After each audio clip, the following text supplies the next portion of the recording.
Saya sudah bersama Ketua Dewan Etik Perkumpulan Survei Opini Publik Indonesia atau disingkat Persepi, Profesor Asep Saifuddin. Prof, terima kasih sudah di Rosi.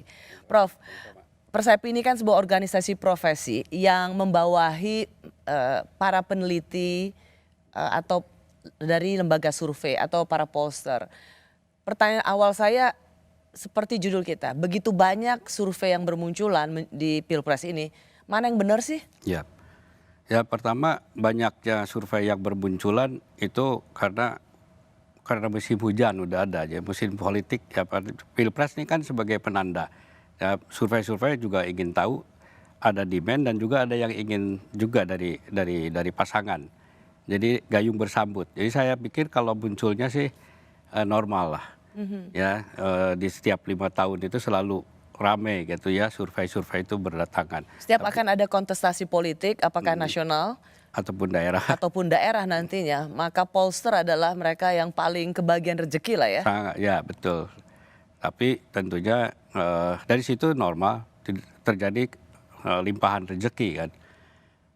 Tapi yang di bawah Persepi, kita tidak bisa melarang mereka bersurvei, tetapi harus memegang etika bersurvei. Kode etiknya punya kita.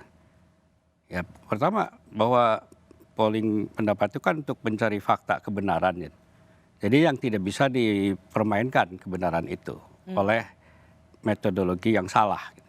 Nah, metodologi itu yang bisa dijamin oleh Persepi. Sebagai organisasi profesi bahwa lembaga-lembaga survei di bawah Persepi itu tidak akan main-main dengan metodologi. Tidak boleh main-main dengan metodologi. Karena di Persepi ditekankan sekali tentang integritas lembaga. Dan integritas itu dijaga nantinya oleh metodologi. Nah, metodologinya harus benar. Sebelum survei kita harus menjaga itu. Dan insya Allah dari Persepi sih semuanya melakukan itu.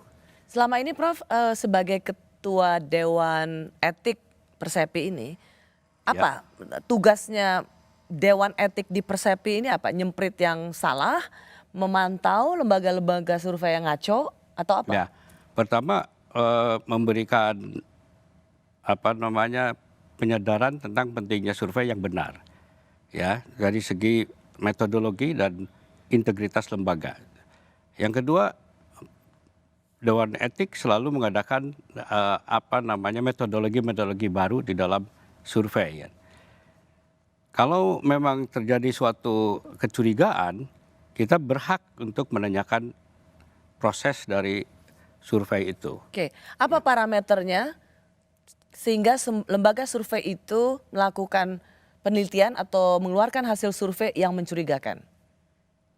Kalau dari kami itu parameternya dari metodologi, ya apakah benar metodologi yang dibuat oleh lembaga survei itu.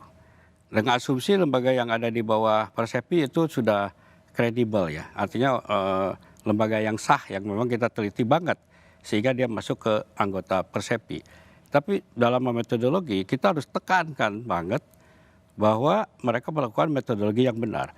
Nah, kalau penyimpangan itu terjadi suatu perbedaan yang sangat signifikan di antara lembaga-lembaga survei di bawah Persepi, itu kita akan kumpulkan bagaimana Anda melakukan survei itu. Jadi itu ketat ya? Ya, artinya ketat. Begitu dilihat ada range di antara survei-survei di bawah anggota Persepi itu, ada disparitas yang sangat jauh, itu akan dipanggil disuruh buka metodologinya. Dibuka metodologinya. Siapa saja respondennya, pemilihan responden, pemetaannya, demografinya. Ya.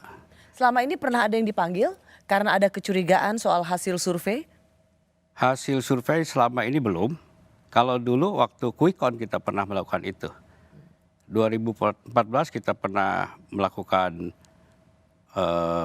tanda petik penalti ya, hukuman bagi yang melakukan ketidakberesan itu. Untuk survei sekarang kami belum dan ini ide bagus untuk melihat survei dari teman-teman Persepi bila mana ada suatu perbedaan yang mencurigakan. Kita jauh banget gitu. Jauh banget. Kalau sekarang belum. Oke, karena masih di range yang tidak terlalu drastis atau signifikan.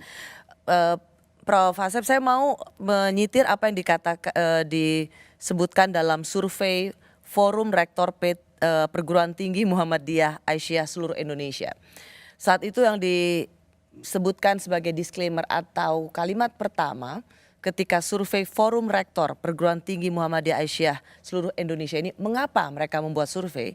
Kalimat pertama mereka adalah ini untuk menjawab sinisme publik terhadap lembaga-lembaga survei karena pembiayaannya nggak jelas.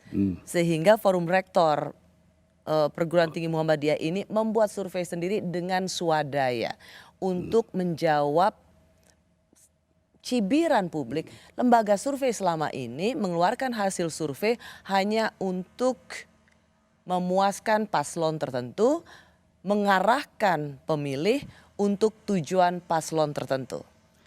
Pertama, upaya dari Forum Rektor Perguruan Tinggi Muhammadiyah itu saya pikir sangat bagus ya, sebagai upaya melihat objektivitas dari survei siapapun. Itu dari situ saya apresiasi dan itu perlu. Nah, tetapi untuk lembaga survei yang berada di bawah Persepi itu memang kami tidak boleh ada hasil yang ditentukan atau merupakan fungsi dari dana. Dana dari siapapun harus bebas. Termasuk dari pasangan calon.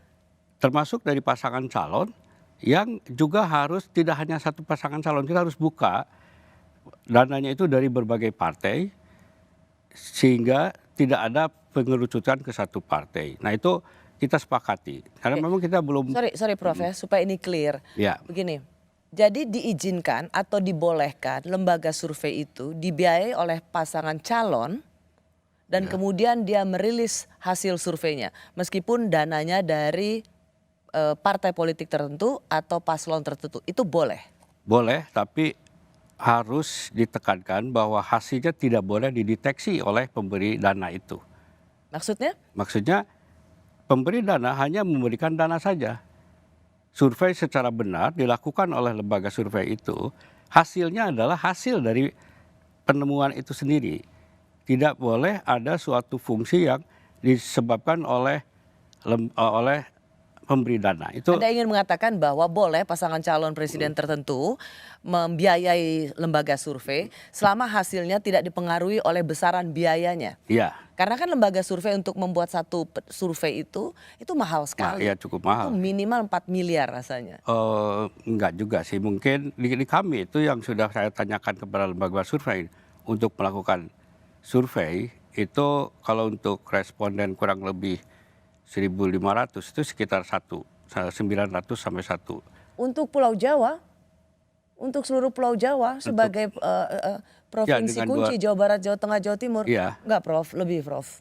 900 sampai itu yang saya dapatkan dari lembaga survei. Lebih mahal. Ya, Membuat survei untuk Kalau capres dan atau terkait sama pemilih itu mahal sekali. Iya, Makanya iya. kemudian kan ada pertanyaan siapa yang membiayai dan apakah hasilnya itu Betul. akan tergantung siapa yang membiayai dan itu akan diarahkan pada pembiayaan siapa donaturnya atau siapa Nah, sponsornya. itu yang tidak boleh.